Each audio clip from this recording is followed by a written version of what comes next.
8 கோடி மக்களால் நிறுவப்பட்ட ஒரு அரசால் முடியாது தனியார் முதலாளி கொடுத்து விடுவாரா? மோதி பார்க்கலாம். தமிழ்நாடு அரசா தனியார் முதலாளி?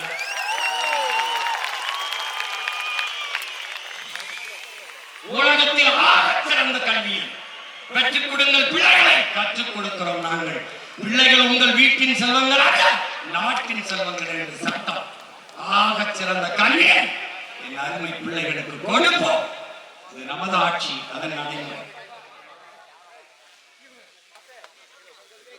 தனியார் பள்ளியில் படிக்கிற மாணவ மாணவிகளுக்கு தனித்தனியே தங்கு விடுதிகள் இல்லை. உயர்ந்த சாதி தாழ்ந்த சாதி தாழ்த்தப்பட்ட மாணவர் மாணவிகளுக்கு என்று தனியாக தங்கு விடுதி இல்லை. ஆனால் அரசு நடத்துகிற பள்ளியிலே கல்லூரியிலே எதற்காக தனியாக தாழ்த்தப்பட்ட பிள்ளைகளுக்கு என்று தங்கும் விடுதி? அப்ப தனியார் முதலாளி சாதிப்பது சமூக நீதி என்று வாயிலில் வெற்றியாக பேசிக் கொண்டிருக்கின்ற அரசால் செய்ய முடியாதா? முடியும். தமிழ் தேசிய அரசாங்கம்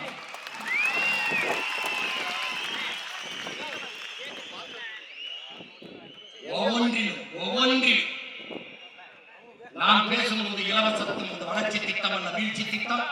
இலவசத்தில் இழக்கிற பணத்தை எங்கிருந்து எடுப்பீர்கள் என்ற கேள்வியை நாம் கேட்கும்போது சிரித்தார்கள். இன்று நாட்டில் உயர்ந்த நீதிமன்றத்தில் இருந்து நீதிபதி அவர்கள் கேட்கும்போது வாய்மொழி.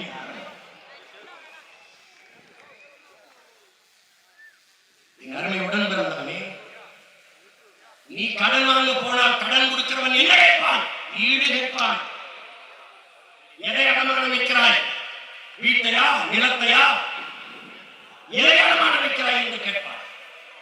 இல்ல தங்கத்தையா? எதை அடமானம் வைக்கிறாய் என்று கேட்பான். ஒரு 10 லட்சம் ரூபாய் கடன் வைத்து போனீ என்றால் வீடு, இந்த வீட்டை வைத்துக் கொண்டு இந்த பத்திரத்தை வைத்துக் கொண்டு எனக்கு கடன் கொடுங்க, அப்படிதான் நீங்க பெற முடியும். 196 லட்சம் கோடி கடன் பெற்றிருக்கிறது இந்திய ஒன்றிய அரசு. தமிழ்நாடு 10 லட்சம் கோடிக்கு மேல் கடன் பெற்றிருக்கிறது. எதை வைத்து கடன் பெற்றிருப்பார்கள்? எதை வைத்து?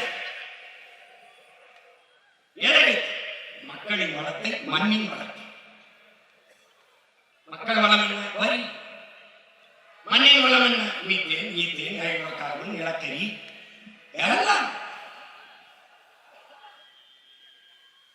இதை வைத்துக் கொண்டு 10 லட்சம் கோடி கடன். அடுத்த 5 ஆண்டு ஆட்சி 15 லட்சம் கோடி கடன். அடுத்த 5 ஆண்டு ஆட்சி 20 லட்சம் கோடி கடன். எப்படி இருக்கும் நாடு? கடன் வாங்கி கையெழுத்து போட்ட ஒருவன் வாழ்க்கையில் நிம்மதியாக வாழ முடியுமா என்ற அறிவு சமூகம் சிந்திச்சு பாருங்க. நீ கடன் வாங்கிவிட்டாலே கடன்காரனுக்கு நீ அடிமை, பொருளாதார அடிமை. கடன் கொடுத்தவன் என்ன சொல்றான்? அந்த கைகட்டி வேலை செய்கிற வேலையாளாக நீ மாறிவிடுவாய். அதைத்தான் நம்ம ஆட்சியாளர்கள் செய்கிறார். அதனால்தான் நாம் இவர்களை தலைவர்கள் அல்ல, தரகர்கள், புரோக்கர்கள் என்று சொல்ல காரணம்.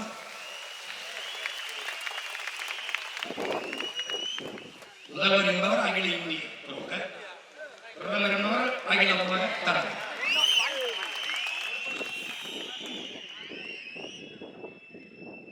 பொருளாதார விடுதலை அடையாது ஒரு நாடு. கடன் வளர்ச்சியை நாட்டின் வளர்ச்சி என்று கட்டமைக்குமானால் அந்த நாடு பெற்றிருக்கிற விடுதலை வெறும் வெற்றி சொல்லுதான். சுதந்திரம் என்பது வெறும் சொல்லுதான்.